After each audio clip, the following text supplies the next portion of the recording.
This is Scott Becker with the Becker Private Equity and Business Podcast. We try and bring you business and private equity stories daily, as well as just a sense of what's going on and try and teach and entertain.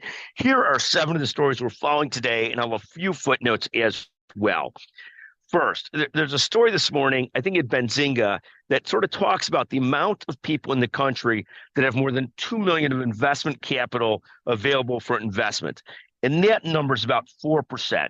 So count yourself lucky if you got 2 billion or more. And then our audience may sway towards more affluent, but that's a real understanding of how few people are millionaires or how few people have 2 million or more to invest.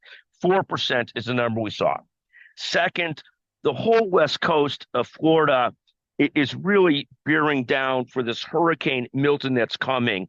The thing that's fascinating about Florida, and it reminds me of the wildfires in California, is there are parts of Florida that are going to become very hard for most homeowners to afford because they simply can't afford insurance. And if they have bank loans and mortgages, they probably need to insure their properties and be able to insure against hurricanes and be able to insure against wind and flood is becoming increasingly impossible. We happen to have a Florida home. The cost of insurance went up 10 times over the last 3 to 4 years. And we basically have gone beer on wind and hurricane insurance. We're in the middle, not on the West Coast, but so many people are in the same spot. It's just a brutal situation. Third, Boeing, one of the great airplane manufacturers in our country, is getting close to being rated as a junk bond. That's just a horrible situation because Boeing's so important to the country in so many different ways. It's down 42% year to date. Fourth, somebody asked me earlier today, should you invest in NVIDIA? And again, my own sense is I don't know.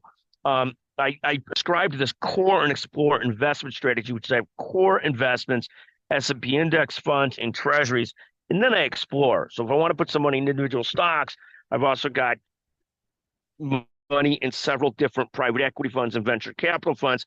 But that's exploration where the core portfolio is in S&Ps and treasuries.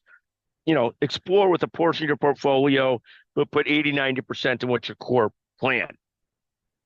Fifth, the same question was asked on index funds versus mutual funds, and we discussed that at length. Again, a great article in Nerd Wallet on this, and that basically says only 40% of fund managers outperform the index funds, and you're paying a lot more money for that.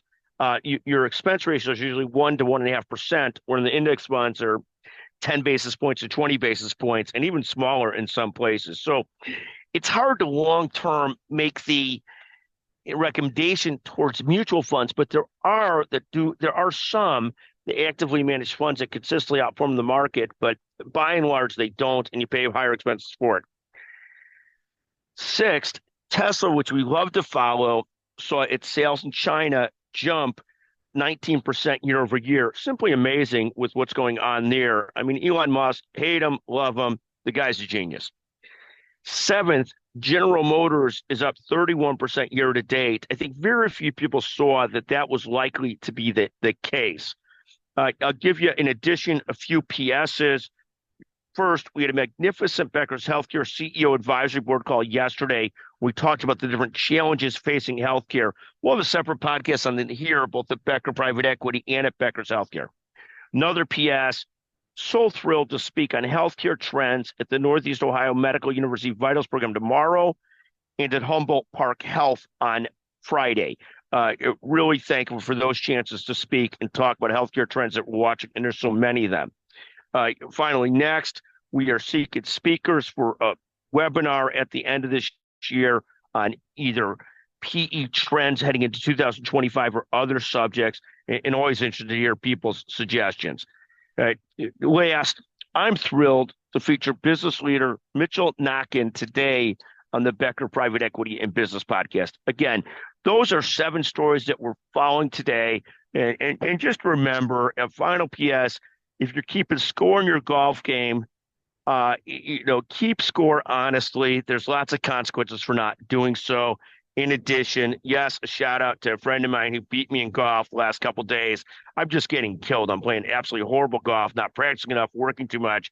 playing awful golf and getting beat by people that have no business beating me, like the Jim Fields of the world, like the Scott Levy's of the world, people with such little talent, but still beating me on the golf course right now. It's very discouraging, very depressing, but there's a lot of bigger worries to worry about in this world of ours.